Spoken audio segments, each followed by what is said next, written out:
You freeze when someone raises their voice. You avoid conflict even when you're right. You feel guilty for taking up space. And you've probably wondered, why do I react this way when nothing in my life actually justifies it? Here's what most people miss. Your nervous system remembers things you never experienced. There's a version of anxiety that doesn't come from your childhood. It doesn't trace back to a single memory or a specific event. It lives deeper than that. And when you try to explain it, the words don't quite fit. You feel it in your body first. The tightness in your chest when someone's tone shifts. The way you scan rooms for exits. The impulse to apologize before you've done anything wrong. Therapists call this hypervigilance. But here's the question that keeps researchers up at night. What if you're responding to a threat that wasn't yours to begin with? Your grandmother survived a war. Your grandfather grew up in poverty. Your parents learned early that emotions were dangerous, that vulnerability meant weakness, that safety required silence. They never told you these stories, not directly, but somehow you inherited the conclusion. This isn't metaphor, it's biology. In the 1990s, researchers studying Holocaust survivors noticed something unexpected. The children of survivors, people who had never experienced the trauma themselves, showed altered cortisol levels. Their stress response systems were calibrated differently, not from what they experienced, from what their parents survived. The technical term is epigenetic inheritance. Your DNA doesn't change, but the expression of certain genes does. Trauma doesn't just shape the person who experiences it, it shapes how their cells respond to stress, and those changes can pass down, quietly, invisibly, through generations. Think about that for a moment.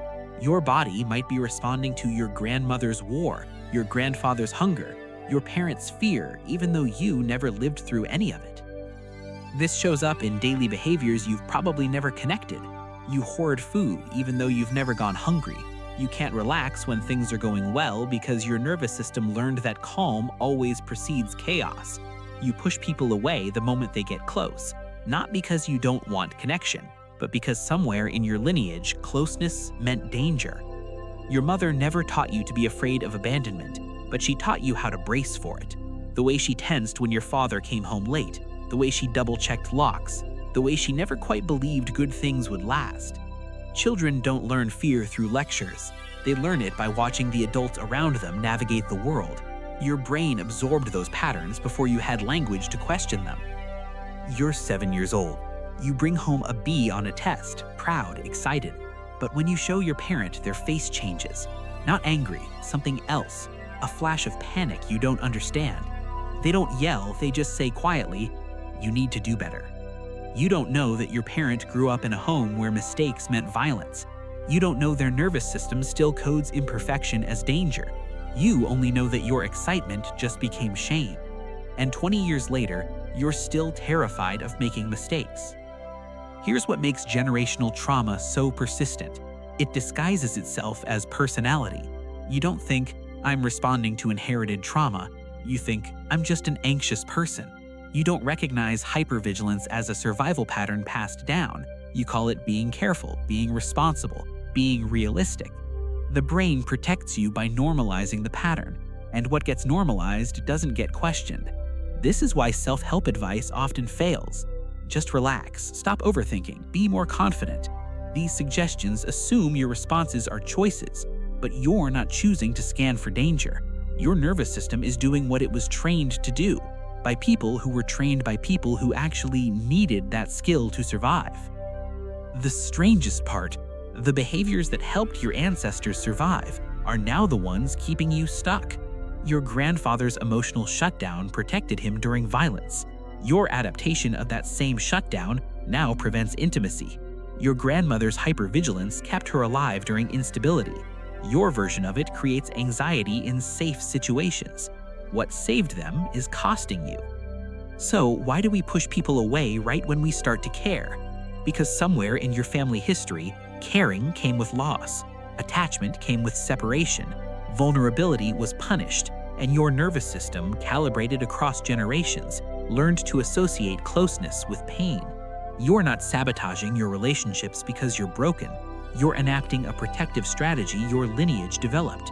The problem is, your brain can't tell the difference between your grandmother's war and your Tuesday morning.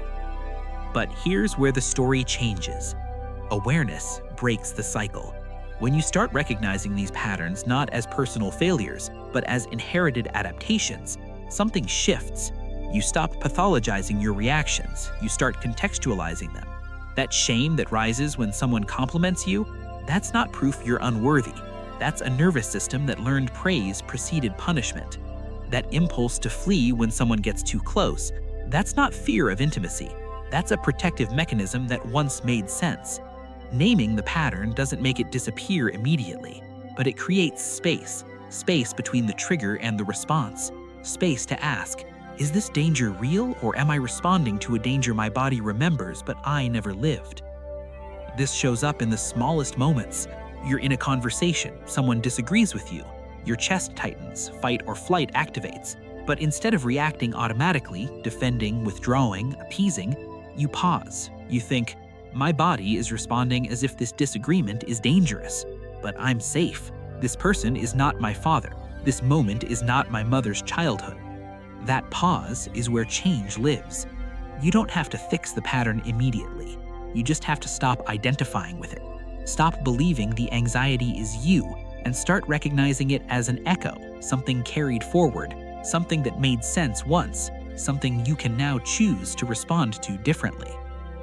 Your family history lives in your body. The wars they survived, the scarcity they endured, the betrayals they couldn't speak about. It's all still moving through you, in the way you hold tension in your shoulders, in the way you apologize for existing, in the way you brace for disaster even on good days. But here's what matters. Inherited patterns are not inherited fate.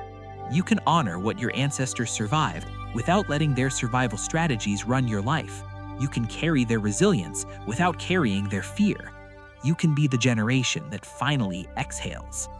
Once you understand that your reactions are not personal flaws, but learned responses passed down through people who were doing their best to survive, you stop fighting yourself. And that's where healing actually begins.